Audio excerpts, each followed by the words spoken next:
Hi there, welcome back to Kelly Martin Speaks. This is partially part of my grief journey, and I'm going to do some more videos on these subjects because I think that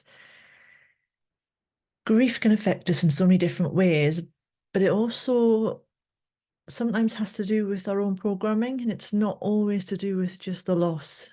Grief can trigger some really old issues that we may have, conditioning from our past or childhood, things that we may do that internally we do to protect ourselves. Now, this morning I went to see a healer who lives near me. I call him the healer's healer. He's called Wayne Lee. He's a psychic surgeon. He works in person and also online. You'd probably be able to find him online as Wayne Lee Healer. I think it's healer.com.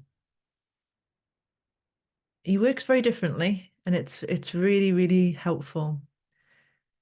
Now, this morning, I had everything that could go wrong, went wrong, felt like it was going wrong in my life. I went out just to pick up a parcel, forgot the ID that I needed and my mobile device. And when I got there, they didn't even want it. But it was raining outside, and I went almost all the way there because I walk everywhere and realized I'd forgotten it. So I had to walk all the way back. And my dustbin at home, the lid wasn't working. And just when you're grieving, I think that you find that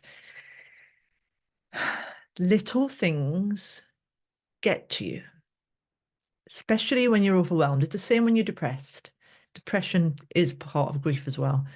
You get triggered by the tiniest little things, be it you spill your coffee, you knock something over, a little thing's not working in your house, your phone's not working. And instead of having a calm, reasoned response to that, you maybe have a meltdown. So I walked all the way there angry. I walked all the way back angry, got home, cried my heart out. My session was at 11 a.m. this morning and I was crying up till 10 till 11. He lives around the corner from me, luckily. And we went into a lot of stuff. We've been doing a lot of work on my childhood. And like many, I didn't have a healthy childhood. Parenting styles were not healthy, like many people I imagine watching, quite toxic. Passive aggressive was mine, very passive aggressive. Been doing a lot of work on mother issues and the way I was brought up, programmed as a child. And there's a lot of things that I've been struggling with getting out into the world myself, my work, everything. And this past few weeks, as I said in one of the previous videos, I've been having suicidal thoughts and I felt like I was dying. And as I walk around town and Gloucester, I just felt like death, like the grief just became death inside of me. And today we realized that what I'd been doing was living like my mother brought me up to be and protecting myself from hurt by protecting my heart and almost putting my heart in a little box and expecting not to be seen, not to be heard, expecting rejection. And because of that, I kept putting my heart in this box over and over again, and was wondering why I was becoming more and more isolated locally, feeling more isolated, wondering why nobody was getting in touch. And it's because my energy was just not going out there. It was just I was putting myself in a box over and over again. And that was compounding the grief in many ways. It was making it harder to even bother with anything. It got to the point where I was like, what's the point? Why should I bother trying to move forward? Why should I bother? Because not being seen, not being heard, not being acknowledged, not being valued. And my heart just wasn't open. Now, I've always had a really big heart, and I had really always felt really loving in my heart. And it wasn't until I've no idea why this screen's gone pink all of a sudden. The weather's changing outside. Uh, I didn't understand why things had changed inside, because before Michael passed away and before my really close friend who I cared for passed away, my heart just felt like so open, so much love. It felt so open. And then after they passed away, it was a lot of feeling in here, a lot of grief, a lot of tears, a lot of sorrow, a lot of fear, anxiety. And then as time progressed, it's been a case of I can't connect to what's out there because it's unsafe. I don't feel safe to move forward, don't feel safe to be happy, don't feel safe to receive. And my heart's just been going into a box, into a box, into a box, and it's been scared to do anything. And because of that, I've not been receiving what I need from me. I'm an intuitive healer, I channel healing, and I haven't been going into that healing space for me.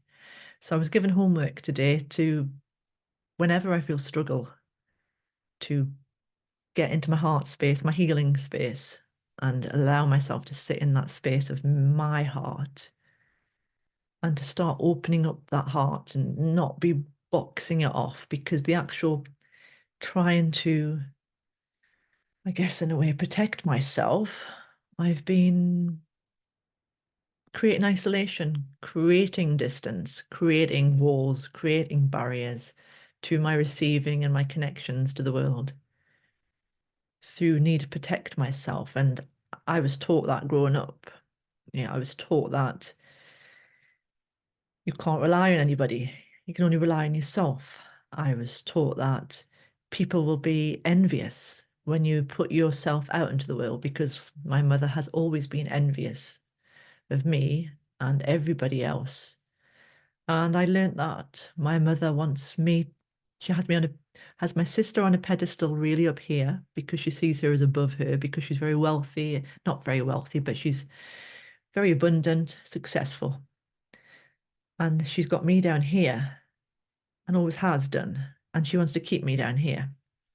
And her energy has been invading my space, maybe not consciously, but it has been all my life. And so part of me, to protect myself, I've just been allowing myself to stay down here and not allowing myself to gradually move out and expand myself into the world. Because when I was growing up, I was ignored. Uh, Challenges happened, difficulties happened. My mother would turn and face a wall. It's called sending you to Coventry in the UK to sing, and she would pretend I didn't exist. We talked about the fact that I fractured my arm when I was at school, when I was high school. I think it was about 13, and I was playing rounders. I slipped and I fractured my arm, but the teachers didn't believe me it was that bad because it didn't look sprained or anything. So I was in absolute agony, and they sat me outside of the room until the end of school. I went home. I was crying because of the pain. My mother just was shouting at me a lot, saying, "There's nothing wrong with you. There's nothing wrong with you." And it wasn't until 2 o'clock, 3 in the morning that I was told, I basically, the tears got too much. And my mother said, sort your daughter out, to my dad. I was always my dad's daughter. Whenever the challenge came up, I wasn't her daughter. I was my dad's daughter. So about 2 o'clock in the morning, my dad had to get out of bed and he took me to the hospital, got x-rays, found out I'd fractured my arm, and I had to have a plaster from here all the way up here, one of those ones. And nobody apologized, nobody acknowledged that I was completely ignored. And that is what I learned. I learned that. I learned to expect to be ignored, to expect to be invisible, to expect nobody to see me, to expect nobody to hear me. And that has been triggered with all the grief that's coming up. and the desire for connection and the wanting of friends and people to come and just give me some love or give me a hug and see me. It's been compounded in all of that. And because I've expected all of those things, uh, I've just closed my heart off. So I've got to learn to open it. So I know this is a very different grief video, but it's just something I learned today. And I think grief comes from not just the loss of loved ones, but it comes from the loss of childhood.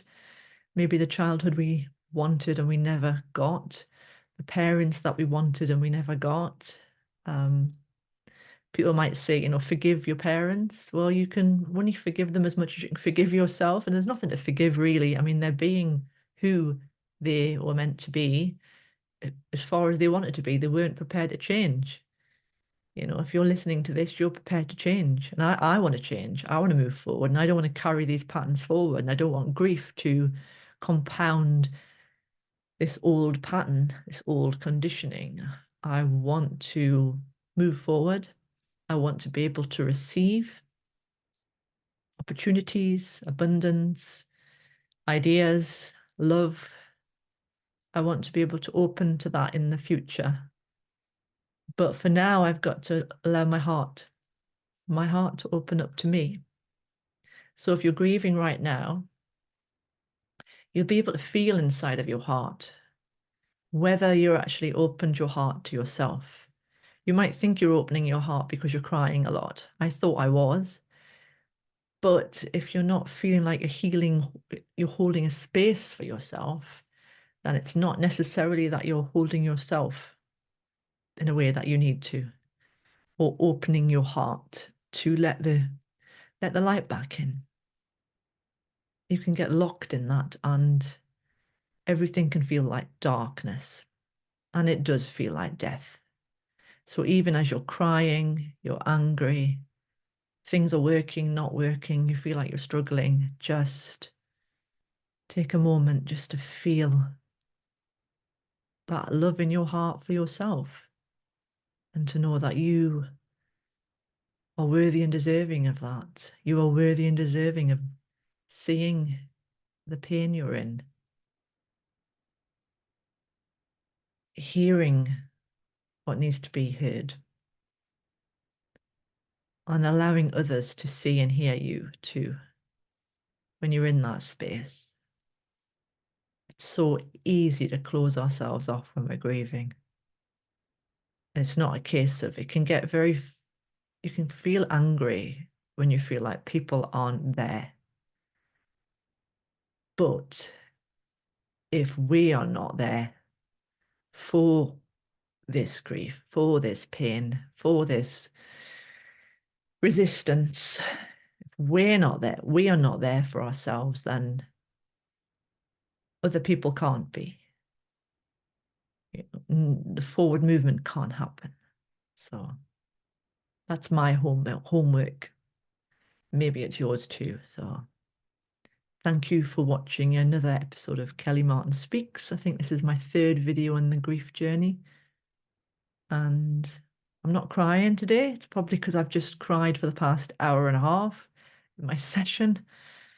But it was really valid, really needed. And sometimes we need to dig deep into our past to see why we are perhaps stuck in our grief and not moving forward in the way that naturally would happen for us as we journey through this process of letting go, accepting our losses, accepting the changes that have taken place,